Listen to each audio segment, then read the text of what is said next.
Hello, everyone, and welcome back to Who We Ooed, an unofficial Doctor Who watch along podcast where we go in order till we are caught up. My name is Ben, and I'm here with my co-host Cam. How you doing today, Cam? I am doing pretty good. It is a Sunday afternoon. Since we talked, Ben, last talked, I beat Death Stranding. Two? Yeah, Death Stranding 2. So that was an experience. Kojima, no, it's not spoilers to say that Kojima is always good with his third acts. Yeah. You are, of course, you've only played Metal Gear. That always gonna get me confused. Metal Gear 2, Solid Snake, Metal Gear Solid, and Metal Gear Solid 2, Sons of Liberty. And I started Metal Gear Solid 3. I'm like a couple hours into it. I'm in like the near the beginning of like the main act. I did the little Mm. prologue thing. But even from those games, he's doesn't kill a third act. Oh, absolutely. And Death Stranding 2 is no exception. He's like this. It might be the biggest third act he has ever done. He just goes full on for it. And there's some moments there that it's just like only Kojima's mind can think of some of this shit. Damn. He's definitely one of those creators where you're like, I'm happy I live in a time where this guy is making art. Like very singular voice. Yeah. Are you hyped for OD? I'm gonna be more hyped for it once we know more about it. And also, when they announced it, they said that Jordan Peele was announced as being one of the co-directors, producers, whatever the hell. He's involved in the development. Yeah. And he also said that Kojima's forming like the Avengers of directors for this project. I'm excited to find out what that actually means. Does this mean that like is Nicholas Winding Refn and Guillermo del Toro and is like Ari Aster? Are they all going to be like doing? Like, is he going to bring all of his movie friends and basically be like, "Hey, this is going to be like an anthology game, and like each chapter is going to be like Kojima plus the vision of Guillermo del Toro for an hour, and the next one's going to be like what happens when Nicholas Winding Refn and Kojima make a video game for an hour." That would be awesome. Interesting. But of course, we don't know more details about it yet. Indeed. We will see. But anyways, Ben, how are you doing? I'm good. Trying to think if anything new.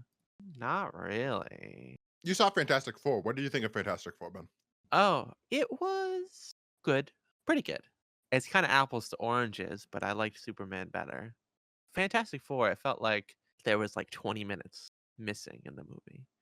Like, it is just so fast. It's like over before you know it. Yeah. There's a montage, slight spoilers maybe. There's like an opening montage where we learn who these people are. Gotta get a ship, gotta go to space, and then it's a montage of we gotta defend the Earth from Galactus, and then Galactus is here, and they beat him, and roll credits. There's like no downtime in the movie, and like the Thing has nothing to do in the whole movie. Literally nothing to do. He's just there. I also saw it. And I feel similar to you, even though I think I'm a little bit more harsher on it than you. Where like I just thought it was kind of just a fine, fun ride for 2 hours, but like it doesn't have that meat to it, you know? Like I Yeah. felt like all the characters were pretty much like underwritten and just like lacked chemistry. And I wanted those scenes there of just them interacting with each other. That's definitely what was missing is just more time to flesh out their characters and their dynamic with each other. Like Reed Richards is a great character, right? But like I felt like with this Reed Richards with Pedro, it's like who is the character here? Like who like we get none of him. He's the smartest man alive. Little bit of a control freak. That's kind of his one character trait. A lot of him is just like doing calculations on one, as if their baby is gonna have superpowers, and then two, figuring out how to solve the Galactus problem. That's just what he does throughout the movie. It's like give us a little bit more to the like into the character. Yeah. So then, like when the emotional stuff happens in that third act, I do not care about the emotions of these characters because I haven't had the time to get emotionally invested into these characters. Unlike where like they mentioned Superman, it's like Superman does such a good job being emotionally invested in the movie. When the third act happens and the emotions do come out, you are emotionally invested in the film. Yeah. I mean, even Superman didn't do a perfect job with Yeah, that thing. Like Lois and Clark needed a little more time. but what we got of them was so great that it matters, but it doesn't matter as much as like with hair. Like you don't have that scene when in Fantastic Four, you don't have that scene in Superman where Lois and Clark are having like the argument. of like the debate of like the interview debate, you know. Yeah. But anyways, Ben, this isn't a superhero podcast. No, this is a Doctor Who podcast. And today we are talking about the next serial of season 18. The John Nathan Turner era is upon us. Today we are talking about Is it Meglos or Meglos? I didn't pay attention.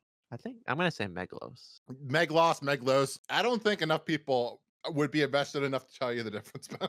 So, Meglos, second serial, broadcast September 27th to October 18th, 1980, on BBC One. This was written by John Flanagan and Andrew McCulloch, which this is their only one that they did. And this was directed by Terrence Dudley, which this is the only thing he directed, but he will go on to write a couple Fifth Doctor era stuff, as well as Canine and Company. Spoilers, that happens a lot. I found out for this one and the next one. That like it seems like the production was much easier to be like, hey, you directed a couple episodes. Do you want to write some? Interesting. One would think those are two very different skills. Yes. But hey, we'll see once we get to Forward to Doomsday and the King's Demons. Hmm. Yeah. So jumping right into it, Cam, what did you think of Meglos? All right. I went into it knowing that this wasn't a great one. Hmm. So my expectations was low. I waited last minute like I usually do. And I'm just like, okay, strapping myself into this. Let's go. I didn't hate it. I'll give it that. I think that Meglos at the end of the day, pretty inventive story. It's very different from Doctor Who that we have seen basically from this point on. This is unlike anything that's been in 70s Doctor Who that we have covered or the 60s. It's very science fiction-y. It's very fantasy-esque. Like it's much more I wouldn't say it's fantasy-esque, but it's much more like science fiction-y than like the Graham Williams era or like the Third Doctor era. You can't imagine the Third Doctor in this story, right? No. So I appreciated that aspect of it. I think that I probably wouldn't like Meglos if it was like this is the third time that we have seen this in Doctor Who and experienced this type of story. I think I would be harsher on it just because it was so different. I enjoyed it, I think, more, even though that there is a lot of shortcomings in this story. I think it's always fun to see the Doctor being played like the Doctor actor playing it bad. Like it's similar to Enemy of the World where Shroud is having fun playing a bad guy. This is similar where Tom is having fun playing a bad guy and being the villain. And it's just fun seeing that like, the hero and the villain being the same person. Hmm. But yeah, what did you think of Meglos, Ben? Because this is a weird one. Yeah, similar. It's not bad. Not great, but not terrible. A very different story. Kind of similar to the thoughts that I had about Leisure Hive, where again, this isn't an awesome story, but it's so different than what we've been watching for the last like 6 months. Yes. It feels new and fresh and different. I would say this feels even more different from Leisure Hive. Yeah. Leisure Hive still has some bits of it that's like it's a very Doctor Who story where it's just like they're on a base and they're running up and down in a lot of corridors. This doesn't have that much of that. This is like the world building in this story is unlike a lot of other Doctor Who. Yeah, seeing Tom playing a villain is kind of cool. I kind of wish his Meglos performance was a little stronger. I feel like he's not playing the two that different. He's just like a slightly irritated doctor. Yeah. But in theory, it's cool. We have a returning actor, which I found interesting enough where I want to talk about it for a minute here. Yeah. I'm gonna use the word weird a lot. This story. Yeah. It's one of those times where it's like, it's just very weird that they were like, all right, let's bring back this actress. We have a previous companion, one would say the original companion, one of the original, Barbara Wright, played by Jacqueline Hill, is back as a secondary villain or tertiary villain in the Priestess Lexa, which why is she back? I don't know. It's kind of neat. There was no other actors in Britain. It feels very unceremonious that, oh, yeah, she's back. And she's killed for basically no reason at the end. She just kind of dies. Good to see her, I guess. I like her. She's not bad. No, yeah, she's playing a strong female leader, religious leader. She definitely does a good job. Are you a big Barbara fan? She's fine. I think in that original lineup, it's just like I'm much more. Ian was the one that I liked the most, and then Barbara, and then of course Susan is the third. Oh yeah. I mean, Ian is supposed to be the most. Oh He's yeah, the hero, yeah, and Barbara is the heart of the crew. yeah. You ever watch the Aztecs? Oh yeah. I mean, I was about to mention that of course at the moment the Aztecs, when Oh when yeah. she wants to stop the sacrifice, and the doctor's like, no, you can't change time. Like things gotta be, dude. I think that's the exact line that Arnold says to her. They just gotta be, dude. I think that yeah, that's a direct quote. So, Jacqueline Hill, it's good to see you back. Setting her aside. No, but like let's have this conversation. How much of a disappointment it is that they never did that Ian and Barbara story? Like that would have been so cool of the doctor going back to Coal Hill School. I don't know what it is that you're referring to. No, but I'm saying imagine like them doing a story of him going back to his first companions, going back to Barbara and Ian. Sure. That would have been such a cool fucking Doctor Who story. I think there's only limited time. Jacqueline Hill, when did she die? She died in the early 90s, 93. So they could have done it in the classic show. Morin Undead, I believe, was supposed to be Ian, but then they changed it to Brigadier because they couldn't get William Russell. But it's just a disappointment because it was right there the whole entire time. It's very similar to also Susan of like we never got the Susan reunion. Don't spoil me, but don't we kinda in Five Doctors? It's not played for that angle. The doctor is never like, "Oh my god, it's you, Susan. I miss you so much." Susan's just kind of there. Do we get that in 2020's season 2? No, and that's what makes this whole fucking cancellation pause thing so aggravating. That we maybe got teased that, and then we'll never get that fucking resolved. And like Damn. the whole, I don't know if I told you this rumor, but the rumor was going to be that so they were going to save the day, right? And then the camera was going to go back and go back and go back and go back and go back, and then watching the doctor and crew was Susan, and then it was going to roll credits in the end. But then Trudy was like, "I'm leaving," so they had to rewrite the ending. Interesting. Oh, yeah, she's not even in, like, Tales of the TARDIS. No, Who is it? It's Vicky and Steven there is in Tales of the TARDIS, not Susan. But Meglos Cam, Meglos. what did you think of the Doctor? I thought it was not his best performance. No, but I think that's just all. Like, of course, all right. We're only halfway through because we both of us we're double recording with Pro Circle, right? Yeah. Debut. So we have a little bit more of information here. So we have watched half of season 18. I think we can say that his heart is not in this final season. Yeah. He's just not that same Tom as even he was in City of Death last season, or even Shada. Like he's just not that Tom Baker. He's just like, Something about him. It feels like he's like 10 years older. He just feels yeah, tired and not as enthusiastic about things as he used to be. kind of depressed. Like Yeah, this doctor just wants to lay in that chair in Brighton Beach and just relax. He doesn't want to do this adventuring bullshit. there's always something. But let's not do our normal regular role of going through the characters because let's first. I want to talk about this world that they set up in this story. Yeah. This is another that has some strong world building.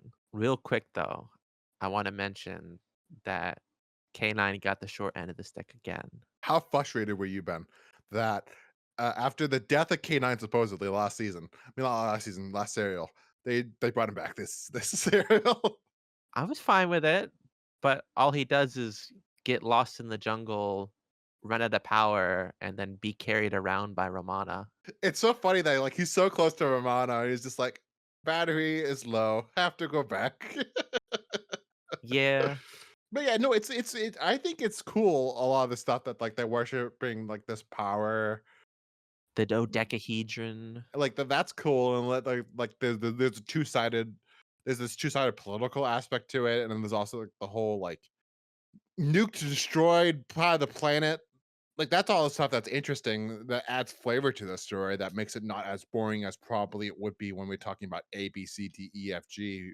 The plot of the story, Yeah. it's kind of is carried by a lot of those elements of figuring out, oh, all right, this is what's happening, and this is what's happening. And there's this other planet with a sole survivor being Meglos. Yeah, really interesting world building in this story. So, like, I just want to point out as well, this story has a pretty funny use of the Doctor and Romana for the first half of the story almost. Oh, yeah, they get stuck in a chronic hysteresis. Which is basically just them doing the same thing over and over again for the first like it's like what 20 to 30 seconds and them just saying the same line of dialogue over and over and over again. It feels very much like they had a very small budget, so they're like, okay, I mean, it's not they're saying the same line. It's they're playing the same tape over and over. It's yeah, exactly. it feels very cheap. And it's very fun. I think it's very Yeah. funny. Is it better than the time loop in Armageddon Factor? That's a great question. At some point, it got to be around as annoying. Like, yes, I get it. I understand. Skip to them figuring it out. I don't need to see them saying, "Ah, darn, canine's broken," like 10 times. I get it. I got it. But I think it is a testament to how much I enjoyed the real building of the first two pots. Yeah, having the Doctor Romana not there at all. I think if the world stuff wasn't as interesting, this would have been like such a boring story because you're like, where's the Doctor of Mana coming into this? Yeah. What did you think of Meglos? And what is it? Zolfathura, Like, cactus plant, sentient cactus that is the last survivor. I think that the design for 80s Doctor Who is actually very well done. When it is like the guy that's the human that is taken over, that makeup at part one, and then also Tom's makeup, they do a pretty convincing job.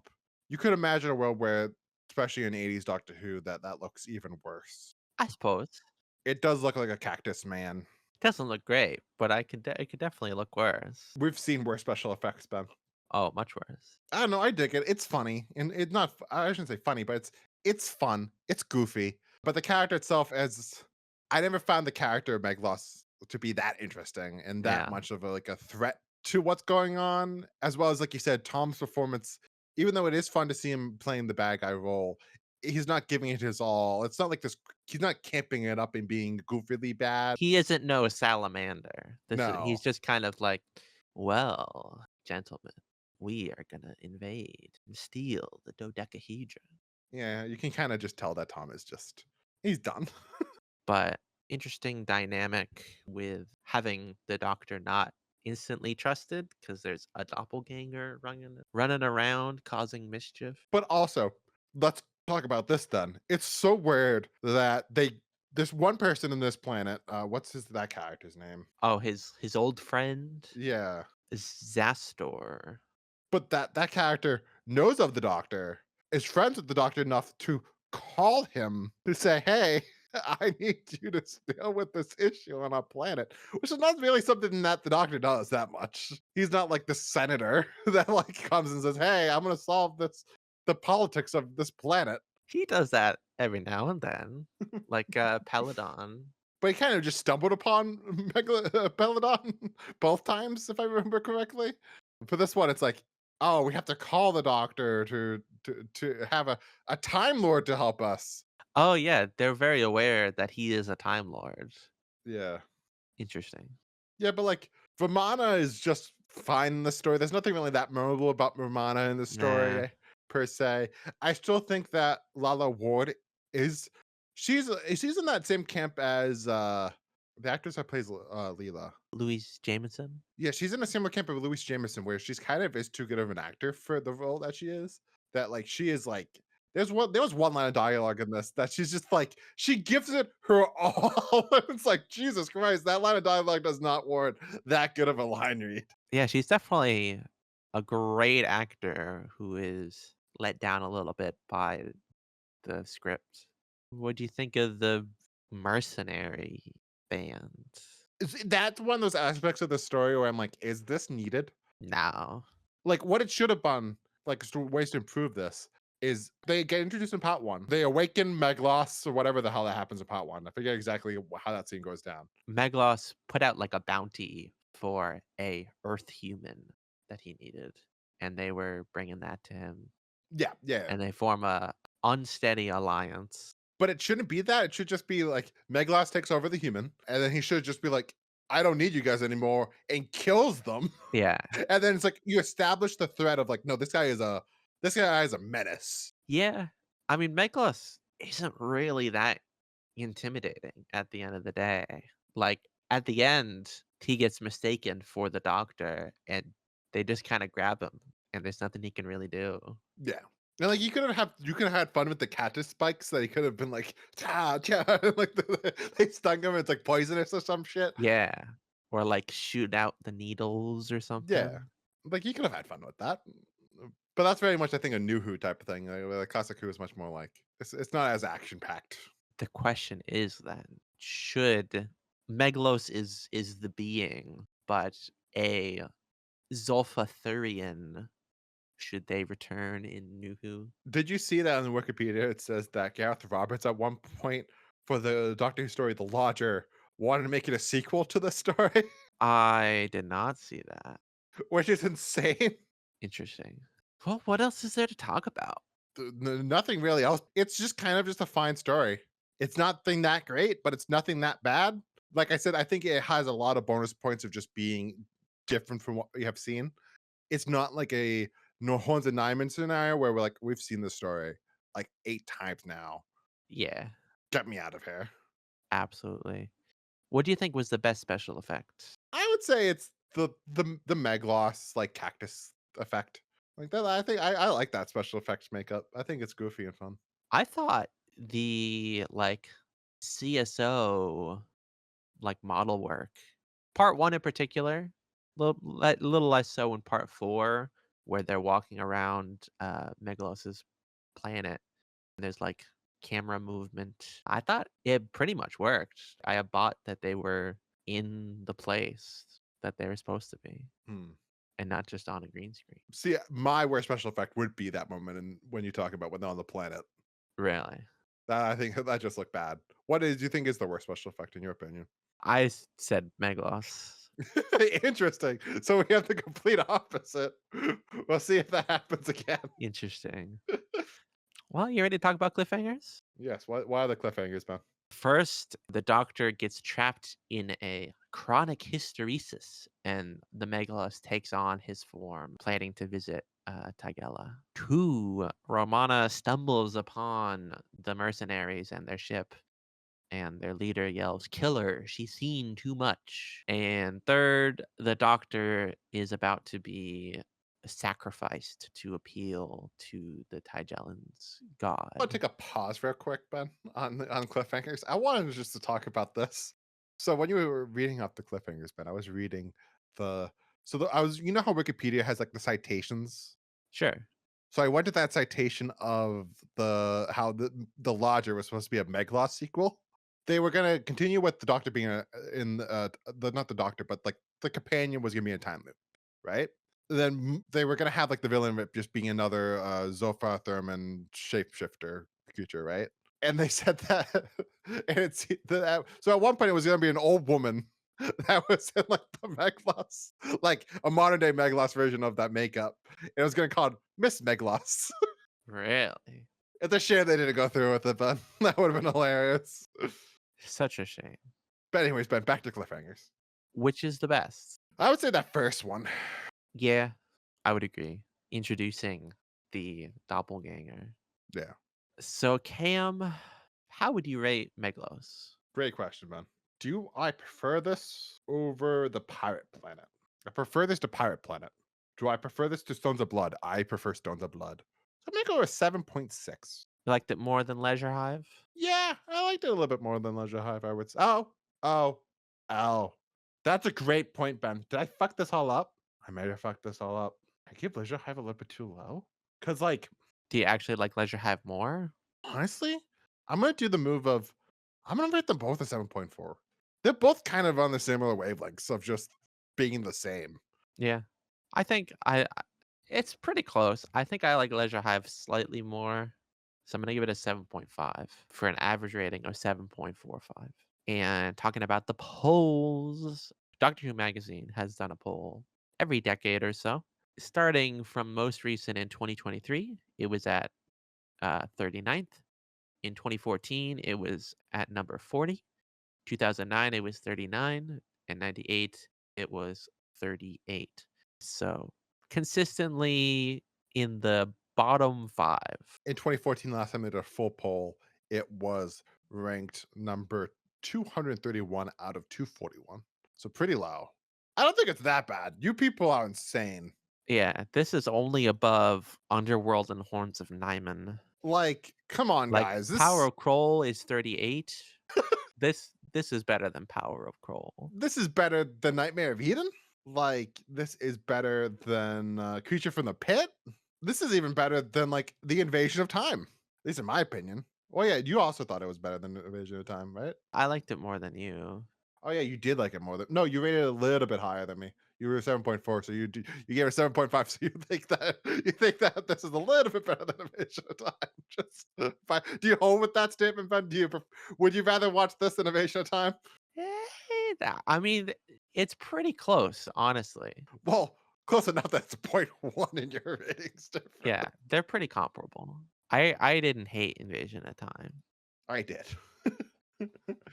but this is the lowest rated thing that we had yet to talk about.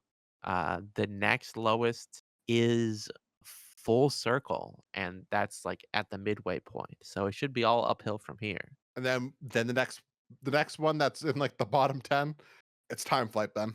Get ready for Time Flight. Oh, on the big old list of stuff. Yeah, it's Time Flight.